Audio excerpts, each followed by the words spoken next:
बच्चे, पिछले क्लास में हम लोग डिटर्मिनेंट का ब्रेकिंग करना सीख चुके हैं।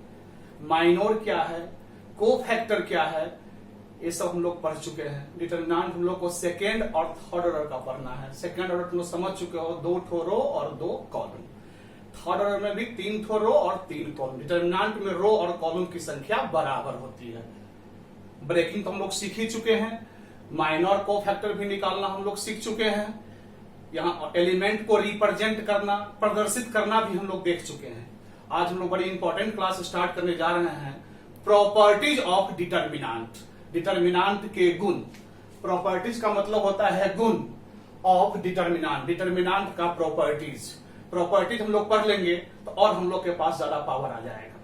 तो सबसे पहला प्रॉपर्टीज है डिटर्मिनेंट का। प्रॉपर्टीज हम लोग शुरू करने जा रहे हैं। सबसे पहला प्रॉपर्टीज है कि if rows change into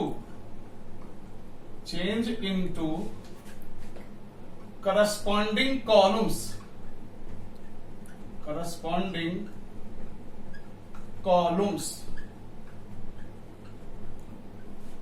और या नहीं तो columns change into corresponding rows, the value of determinant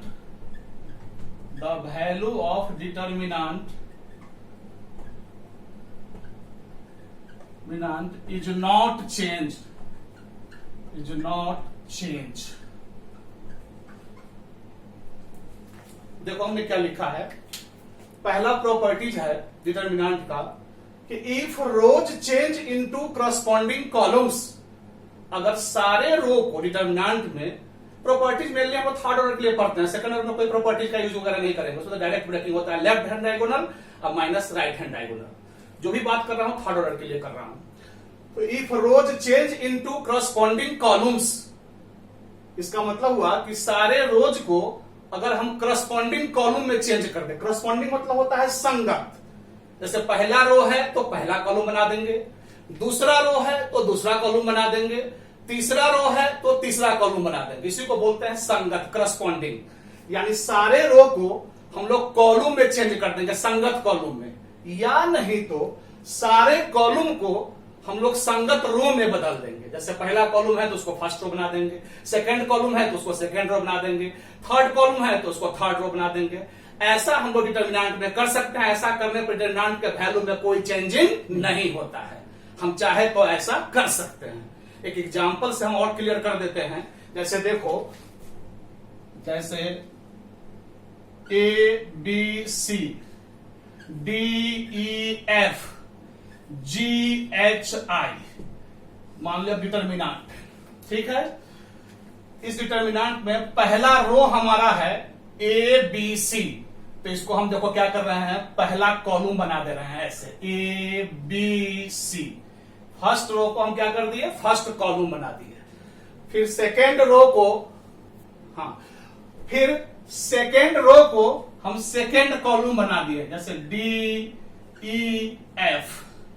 फिर थर्ड रो को थर्ड कॉलम यानी GHI। जो इसका वैल्यू होगा वही इसका भी वैल्यू होगा। ऐसा चाहे तो हम कर सकते हैं। यही है प्रॉपर्टीज नंबर फर्स्ट।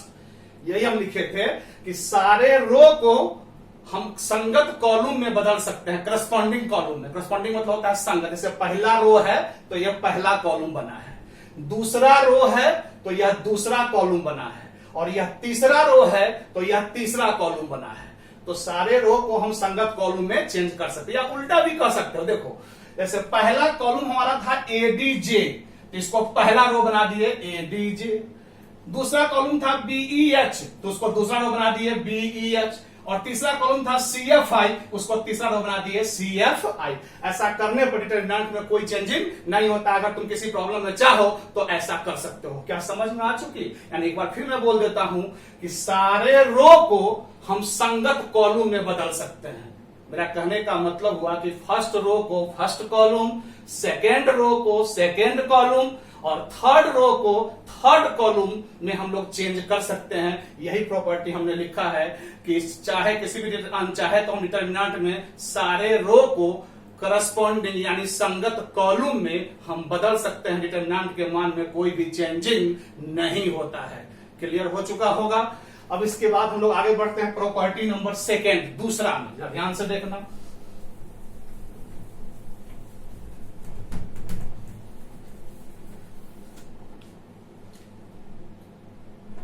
दूसरा प्रॉपर्टी है इफ एनी टू रोज और या नहीं तो columns are interchange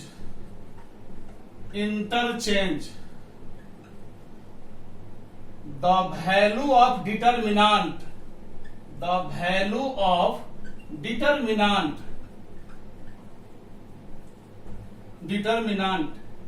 is not changed but sign changed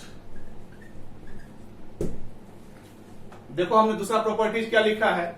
दूसरा प्रॉपर्टीज लिखा है कि इफ एनी टू रोज और कॉलम्स, अगर कोई दो ठो रो या कोई दो ठो कॉलम और इंटरचेंज का मतलब होता है अदला बदली, बदलना नहीं, अदला बदली। इंटरचेंज का मतलब होता है अदला बदली का मतलब हो गया अगर पहला दूसरा के स्थान पर गया तो फिर दूसरा पहला के स्थान पर आ जाएगा, यानी आपस में अदला बदली करता है। इसी के लिए अंग्रेजी में एक वर्ड है इंटरचेंज।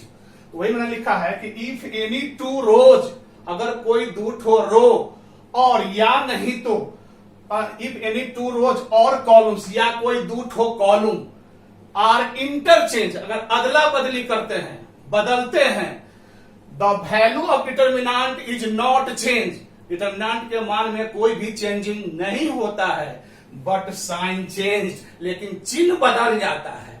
यानी मेरा कहने का मतलब यह हुआ कि जब भी कोई दो ठो रो या दो ठो कॉलम का तुम अदला बदली करोगे तो डिटर्मिनेंट के बाहर में एक माइनस साइन जरूर डाल देना। यही मेरा कहना है। अदला बदली तो गया उसके स्थान पर हो जाएगा और उसके स्थान पर ये जाएगा। जैसे एग्जाम्पल से हम क्लियर करते हैं, जैसे देखो ए बी सी है और डी ई एफ है और जी एच आई है, मान लो एक डिटर्मिनेंट है।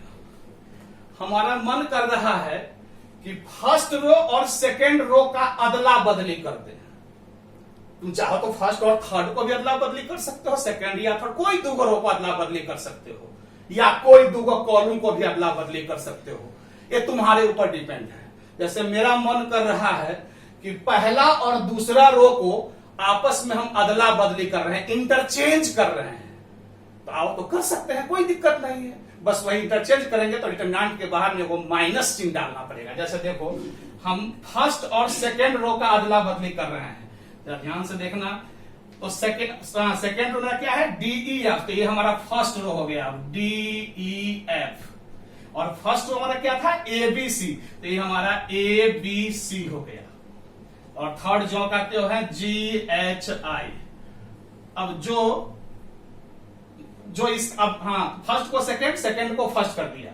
अब करना क्या है, सिर्फ डिटर्मिनेंट के बाहर में एक माइनस चिन्ह डाल देना है। यही हमारा कहना था कि कोई दो ठो रो को अगर अदला बदली करेंगे तो डिटर्मिनेंट के बाहर में एक माइनस चिन्ह क्या हो जाएगा, डाल सकते हैं। ये काम हम जितना बार भी कर सकते हैं। मान लो हमारा मन अभी और नहीं भरा, अभी और मन कर रहा है चेंज करने का, अभी और मन कर रहा है चेंज करने का, तो देखो हमारा मन कर रहा है कि पहला और तीसरा कॉलम का हम अदला बदली कर दें।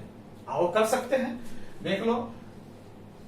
तीसरा कॉलम हमारा है एफ सी आई, तो एफ सी आई को हमने क्या किया, पहला कॉलम बना दिया, और पहला कॉलम हमारा डी ए जी है, सेकंड कॉलम जो कहते हो ई बी और एच, क्लियर है। और पहला कॉलम हमारा है डी ए जी, तो डी ए जी लिख दिया।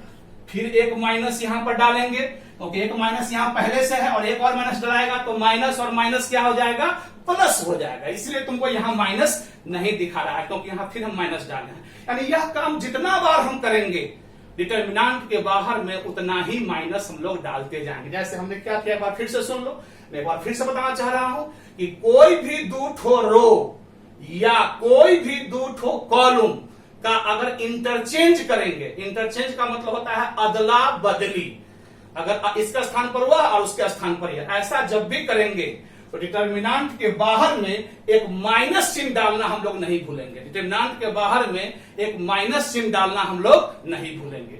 जैसे हमने एक एग्जांपल देकर भी दिखाया है कि फर्स्ट रो और सेकेंड रो का हमने अदला बदली किया है, सेकेंड को फर्स्ट पर जाने दिया है और फर्स्ट को सेकेंड पर, तो डिटर्मिनेंट के बाहर देखो एक माइनस चिन्ह आ गया। फिर मन हुआ है कि और चेंज करें, तो पहला और तीसरा कॉलम का हम अदला बदली किया है। इस बार तीसरा कॉलम को पहला कॉलम पर लाने दिए हैं और पहला कॉलम को तीसरा पर जाने, यानी पहला तीसरा का इंटरचेंजिंग किए हैं। तो यहाँ फिर एक माइनस हो गया, तो एक माइनस यहाँ था, माइनस माइनस क्या हो गया है, प्लस, इसलिए यहाँ माइनस नहीं दिखाई दे रहा है। तो क्या प्रॉपर्टी नंबर सेकंड समझ में आ चुका होगा। यानी लास्ट में फिर कह रहा हूं कि कोई भी दूगो रो या कोई दूगो कॉलम को आपस में अदला बदली कर सकते हैं। ऐसा करने पर खाली तुमको करना क्या है, डिटर्मिनेंट के बाहर में एक माइनस चिन्ह डाल देना है। यहां तक समझने में किसी को दिक्कत नहीं हुआ होगा। अब आओ प्रॉपर्टी नंबर थर्ड पर हम लोग चलते हैं, तीसरा प्रॉपर्टी पर। क्लियर है, अब इसको मिटा रहे हैं।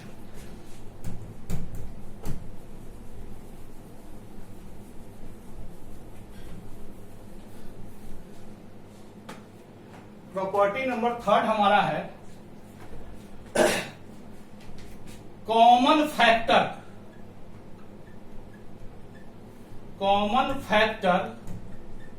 ऑफ एवरी एलिमेंट्स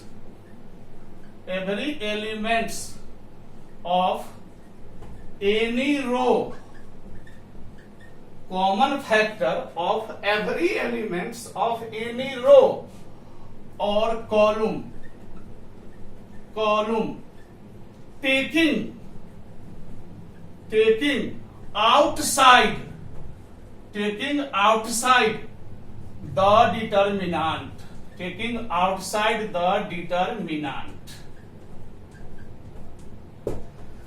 देखो हमने क्या लिखा, बड़ा इंपॉर्टेंट प्रॉपर्टी है ये भी। कॉमन फैक्टर होता है जो सब में रहे, यानी सब में वो गुणक रहे, कॉमन फैक्टर रहे ऑफ एवरी एलिमेंट्स, प्रत्येक एलिमेंट में, ऑफ एनी रो और कॉलम, किसी भी रो या किसी भी कॉलम के प्रत्येक एलिमेंट में अगर कोई चीज कॉमन है तो उसको तुम डिटर्मिनेंट के बाहर निकाल सकते हो। यही हमारा कहना है। लिखे हैं common factor of every element, यानी प्रत्येक एलिमेंट में अगर कोई कॉमन चीज है, ऑफ एनी रो और कॉलम, किसी भी रो या कॉलम के प्रत्येक एलिमेंट में कोई चीज अगर कॉमन है, टेकिंग आउटसाइड द डिटर्मिनेंट, उसको हम डिटर्मिनेंट के बाहर निकाल सकते हैं। चाहे तो उसको डिटर्मिनेंट के बाहर हम लोग निकाल सकते हैं। क्लियर है। जैसे देखो एग्जांपल्स क्लियर कर देता हूं। जैसे एक डिटर्मिनेंट हमने लिया 2a, 2b, 2c, d, e, f, g, h, i, जैसे डिटर्मिनेंट हमने लिया। अब इस डिटर्मिनेंट में हम देख रहे हैं कि फर्स्ट रो के प्रत्येक एलिमेंट में दो जो है सो कॉमन है। यही कॉमन फैक्टर हम बोल रहे थे। दो जो है सो प्रत्येक एलिमेंट में क्या है, कॉमन है। तो इस कॉमन को हम लोग क्या कर सकते हैं, बाहर निकाल सकते हैं। मान लो अगर दो ही में रहता तब भी नहीं बाहर निकालते, एवरी एलिमेंट्स होना चाहिए कॉमन। जैसे 2 प्रत्येक एलिमेंट में कॉमन है तो इसको हम बाहर निकाल सकते हैं।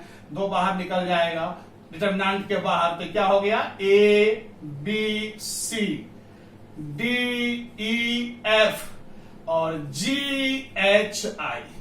यही हमारा कहना था कि किसी भी डिटर्मिनेंट के कोई भी रो या कोई भी कॉलम के प्रत्येक एलिमेंट में अगर कोई चीज कॉमन हो तो उसको डिटर्मिनेंट के बाहर हम लोग निकाल सकते हैं, खींच सकते हैं। जैसे इस डिटर्मिनेंट के पहला रो में 2 कॉमन था तो इस 2 को हमने क्या किया है, डिटर्मिनेंट के बाहर कर दिया है। उतना ही नहीं, अगर हमको मन करेगा कि हम पहला कॉलम में, मान लो पहला कॉलम में हम 5 से मल्टीप्लाई कर दे, गुना कर दे, तो कर सकते हो, कोई दिक्कत नहीं है।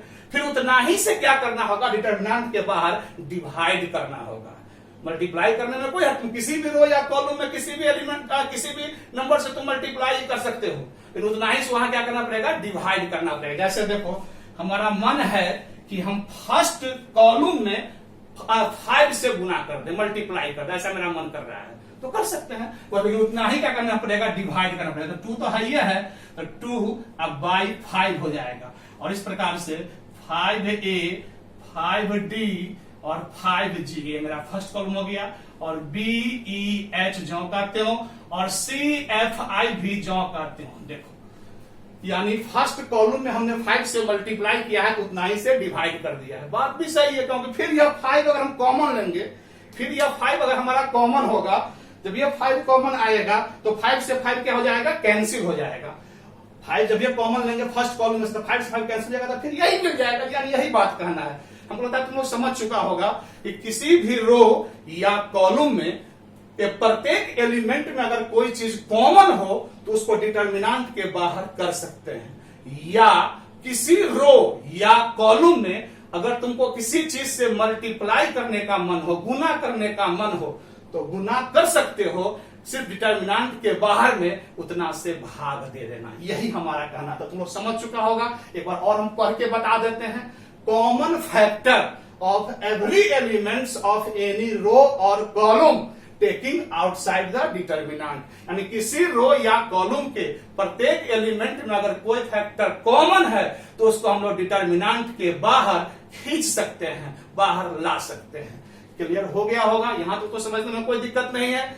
अब हम लोग इसके आगे बढ़े चौथा प्रॉपर्टीज में। देखो जरा चौथा प्रॉपर्टीज क्या है, इसको मिटा देता हूं।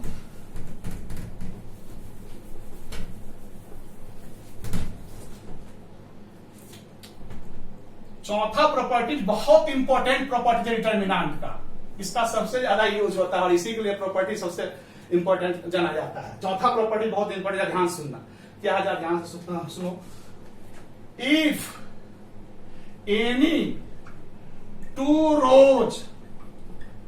रोज और या नहीं तो कॉलम्स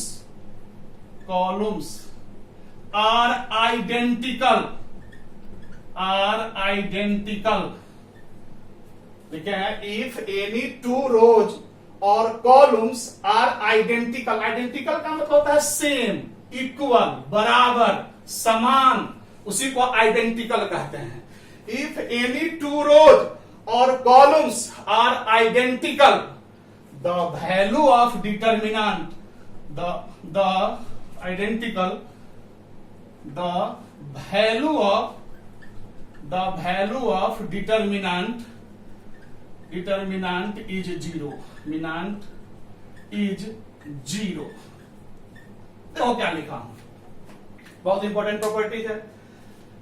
इफ एनी 2 रोज, अगर कोई 2 ठो रो और या नहीं तो 2 ठो कॉलम, इफ एनी 2 रोज या कॉलम, यानी अगर या कोई 2 ठो रोज या 2 ठो कॉलम और आइडेंटिकल, आइडेंटिकल का मतलब होता है एक समान, बराबर, इक्वल, सेम।